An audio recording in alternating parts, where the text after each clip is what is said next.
Good morning. I hope you are feeling well, doing well, thinking well, and staying safe.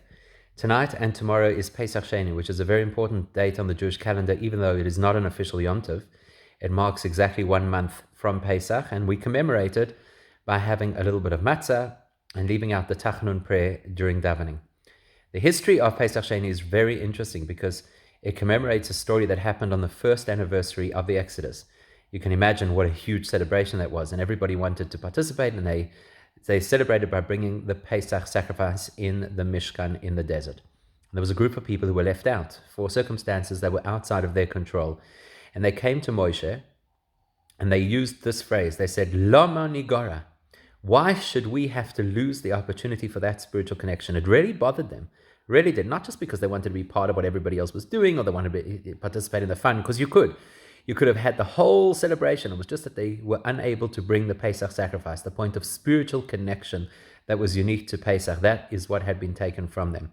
And it bothered them terribly. So they came to Moshe and they said, Lama nigara, why should we be pushed away? And Moshe had no answer for them. So he went to Hashem and he said, what do we do with these people? And Hashem came back and introduced a brand new festival onto the Jewish calendar called Pesach Sheni.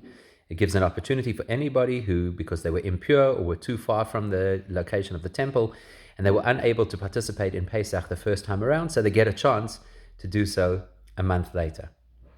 And it's fascinating. Here you've got a group of people who were, it almost never happens. They were able to cause Hashem to introduce a whole new chapter of Judaism, a new law, a new festival.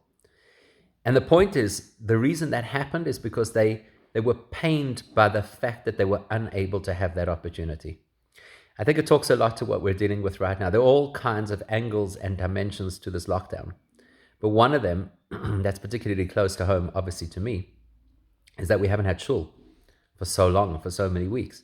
And it's easy to become habituated to that and say, well, listen, it's unfortunate, but it's doable. We'll manage, and please God, at the right time, we'll get back. And people tend to be quite philosophical and even invoke religious thinking about not going to shul. It's the correct thing to do, and we're not as philosophical, for example, when they told us we couldn't go to work or to the shops or to the gym or to take a walk outside. And I think the Pesach Sheni message is Lama Nigora, that it's actually important for us to feel, why should I lose that connection? Why should I not be able to participate in community? Why should I not be able to daven? And if we really feel it, and it really bothers us, and we really cry out to Hashem, and we say, how can this be? That's where the brachas come, including brachas that we've never had before. And maybe just one little extra anecdote. Pesach Sheni is for whoever didn't get to do Pesach the first time around. I was pretty convinced that the first time around, with everything that was going on in the world, was a perfect time for Mashiach to come. He clearly didn't get to it. So now he's got a Pesach Sheni. Have a great day. Stay safe and stay sane.